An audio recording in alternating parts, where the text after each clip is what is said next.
I'm a foreign student living in Japan, and for the most part, it's great. I can travel around for cheap, and the food's pretty good. But there's just one problem. I'm broke.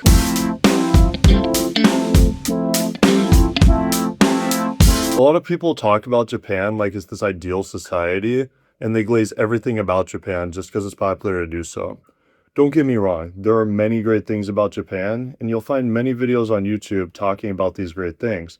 Even my vlogs show how beautiful a country Japan is. But it's also important to look at the parts of Japan that aren't so great. If you come to Japan on a 2-week trip, it's most likely that you won't see the sort of things that you'll see if you're a foreign resident living in Japan that isn't a native Japanese speaker and that's desperate for money. Because of this money problem of mine, I've been forced to find a part-time job in Japan, which was a process in itself. And now that I've had a couple part-time jobs in Japan, I'd like to share my experience with you. At first, I looked at the positive sides, like I can make barely enough money to live and I can learn Japanese at the same time. Now that I've experienced the jobs for a while, I've come to learn a few things.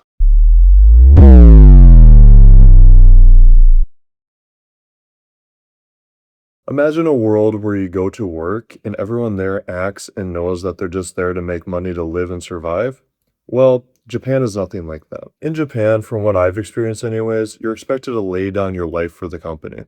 If you get home from a day's work and you don't pass out from complete exhaustion, you better get your lazy ass back up, go back to the company, and work some free overtime. Okay, so I've never... Hello? Hey, Zola? Zola? Hey, Zola? Okay, so I've never faced anything that extreme, but when I worked at my restaurant job and I had visa complications and could no longer stay in Japan, even though I told my boss a month in advance, he started getting super angry and just yelling in my face and saying all these terrible things. At my current job as an art attendant, even when I ask for one day off, they start yapping about how they're going to shorten my contract, and since I have plans at work, I can't have any other plans. Even though they force me to apply for a certain amount of shifts per week, according to a contract. I'm also a student on a student visa, so if I'm not working, I'm doing homework or I'm at school doing work there as well. Then they have the audacity to tell me that I should schedule my shifts on my other free days instead of on the same days that I have plans. And I was about to blow up because I'm like, okay, tell me what other free days I have because I can't find these mystical free days in my schedule. You can look and try to find them for me. I would appreciate that, but I'm not seeing them. In Japan, you're not working in order to live, you're just living in order to work. A couple years ago, when I first came to Japan, I used up all my American dollars traveling and I was forced to find a job. I looked for a job for weeks and I was running low on money. So I just started going from restaurant to restaurant, asking if they had free job openings. I eventually came across this chain restaurant that I had never eaten at, and they ended up hiring me, and I was saved. Or so I thought. At this restaurant, sometimes people with no shoes and hungover people would come in and start drinking some more. Mind you, I worked the lunch shift on weekdays. My boss would be hiding in the back and he would be telling me that it was my job to deal with these sorts of people because I'm tall and white. If they ordered some food or a drink, we would serve them. But if they fell asleep in their food, I would have to go up to them and nudge them and go, "Ne ne, okite. Koko ni neraranai yo." And then when they were done eating, we would try to get them to leave as quickly as possible. They would also puke sometimes and we'd have to clean it up. When I applied for this job, nowhere in the job description did it say that I would have to kick out drunk and barefoot people just because I'm tall and white. But I guess if you're an extremely understaffed restaurant, you probably don't want people to know that when they sign up. I don't think that this job is a black job. What exactly is a black job, sir? A black job is anybody that has a job. Which is what they call jobs that are super understaffed and super low wage in Japan. But if it isn't, I feel bad for whoever has to work a worse job than that one. And you're probably wondering, why didn't you just quit? And that's a great question. I was about to leave Japan anyways, and it took me long enough to find this job. So I just put up with it until I had to leave. But hey, I did get free food though.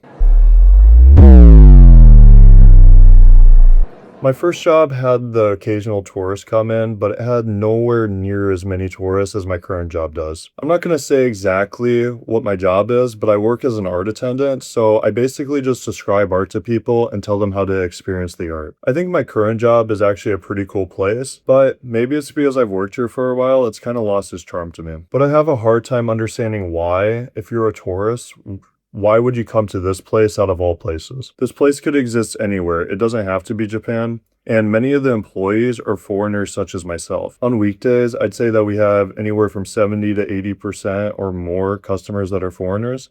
And on weekends, we have probably like 60-40 leaning towards foreigners. The place itself, although it's kind of cool, could exist in any country. My point is proven by them opening temporary and permanent locations in other countries. I think if I was visiting a foreign country, I would actually want to go out and see things that are unique to that country, rather than something that I consider to be somewhat of a tourist trap. I'm sure they're not only coming to Japan just to visit this one place, but rather than wasting 3 hours of your precious limited time in Japan, maybe you should go out and see something more true to Japan. So if you're going through all the effort of getting on a plane and coming to Japan anyways, I recommend that you go out and see the true Japan. Go to a maid cafe, go to Akihabara, I don't know.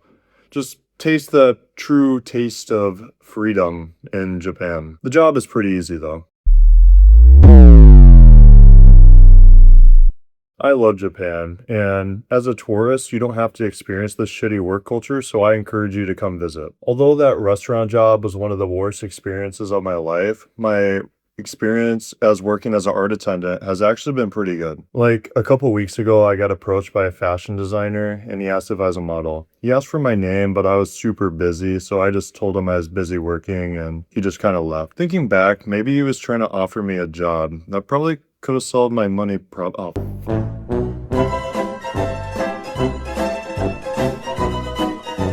Wait, don't leave yet. Make sure to subscribe and check out my other videos because I'm so broke. Okay, bye-bye.